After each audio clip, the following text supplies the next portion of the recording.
Hello friend, आप सभी का फिर से स्वागत है एजुकेशन लर्निंग चैनल पर। दोस्तों आज का हमारा टॉपिक है नदियाँ। चलिए दोस्तों शुरू करते हैं आज के क्वेश्चंस। तो आज के क्वेश्चंस में पहला क्वेश्चन हमारा है, हिमालय पार की नदियाँ हैं। तो दोस्तों हिमालय पार की नदियाँ जो हैं वो सिंधु, ब्रह्मपुत्र और सतलज नदियाँ हैं। अगला क्वेश्चन हमारा है, नदियों की लंबाई का सही अवरोही क्रम है। तो नदी की लंबाई का सही अवरोही क्रम ब्रह्मपुत्र, गंगा, गोदावरी और नर्मदा है। चलते हैं अगले क्वेश्चन पर। अगला क्वेश्चन हमारा है, भारत की सबसे बड़ी नदी कौन सी है। भारत की सबसे बड़ी नदी गंगा नदी है। अगला क्वेश्चन हमारा है, गंगा नदी को बांग्लादेश में किस नाम से जाना जाता है। तो दोस्तों गंगा नदी को बांग्लादेश में पद्मा के नाम से जाना जाता है। अगला क्वेश्चन हमारा है, सुंदरवन का डेल्टा कौन सी नदियाँ बनाती है। तो फ्रेंड सुंदरवन का डेल्टा गंगा और ब्रह्मपुत्र नदियाँ मिलकर बनाती है। अगला क्वेश्चन हमारा है, गंगा और ब्रह्मपुत्र नदी का उद्गम स्थान है। दोस्तों गंगा उत्तराखंड से निकलती है और ब्रह्मपुत्र नदी तिब्बत से निकलती है। अगला क्वेश्चन हमारा है, सिंधु व ब्रह्मपुत्र नदी की लंबाई कितनी है। दोस्तों इन नदियों की लंबाई दोनों की 2900 किलोमीटर है। अगला क्वेश्चन हमारा है, विश्व के सबसे बड़ी नदी द्वीप माजुली का निर्माण करने वाली नदी कौन सी है। तो दोस्तों माजुली द्वीप का निर्माण जो करती है वो ब्रह्मपुत्र नदी करती है। अगला क्वेश्चन हमारा है, कौन सी नदी दक्षिण से उत्तर की ओर प्रवाहित होती है। तो दोस्तों ये बेतवा नदी है जो दक्षिण से उत्तर की ओर प्रवाहित होती है। अगला क्वेश्चन हमारा है, किस नदी को बिहार का शोक कहा जाता है।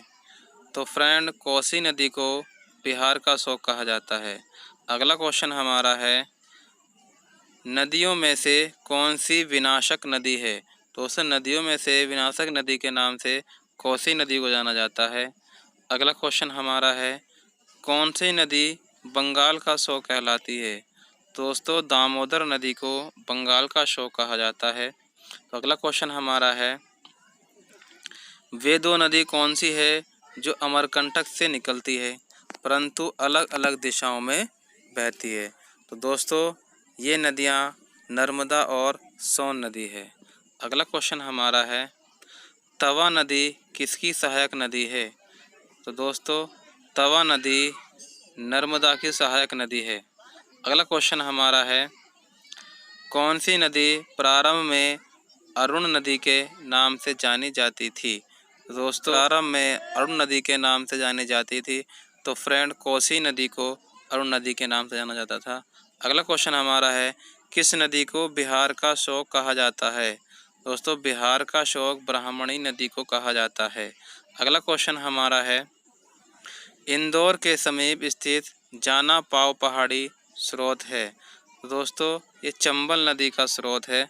अगला क्वेश्चन हमारा है, भारत की लवण नदी के नाम से जानी जाती है। तो दोस्तों भारत की लवण नदी के नाम से लूणी नदी को जाना जाता है। अगला क्वेश्चन हमारा है, कौन सी नदी भेड़ा घाट के समीप कपिलधारा जलप्रपात का निर्माण करती है। तो दोस्तों ये नर्मदा नदी है। अगला क्वेश्चन हमारा है, कौन सी नदी जवार नदमुख का निर्माण करती है। तो फ्रेंड जवार नदमुख का निर्माण नर्मदा नदी करती है। अगला क्वेश्चन हमारा है, क्षिप्रा नदी किसकी सहायक नदी है। तो फ्रेंड क्षिप्रा नदी चंबल की सहायक नदी है। अगला क्वेश्चन हमारा है, महानदी नर्मदा सोन नदियाँ कहाँ से निकलती है। दोस्तों ये तीनों नदियाँ अमरकंटक पहाड़ी से निकलती है। अगला क्वेश्चन हमारा है, कौन सी नदी भ्रंश घाटी से होकर बहती है। तो दोस्तों नर्मदा नदी जो है वो भ्रंश घाटी से होकर बहती है। अगला क्वेश्चन हमारा है, दक्षिण भारत के पठारी प्रदेश को कौन सी नदी दो भागों में विभाजित करती है। तो दोस्तों ये नर्मदा नदी है। अगला आज के क्वेश्चन हमारे बस यहीं तक थे। आपको ये वीडियो कैसे लगा ज़रूर कमेंट करें और हमारे वीडियो को लाइक और शेयर करें और चैनल को दोस्तों सब्सक्राइब करें।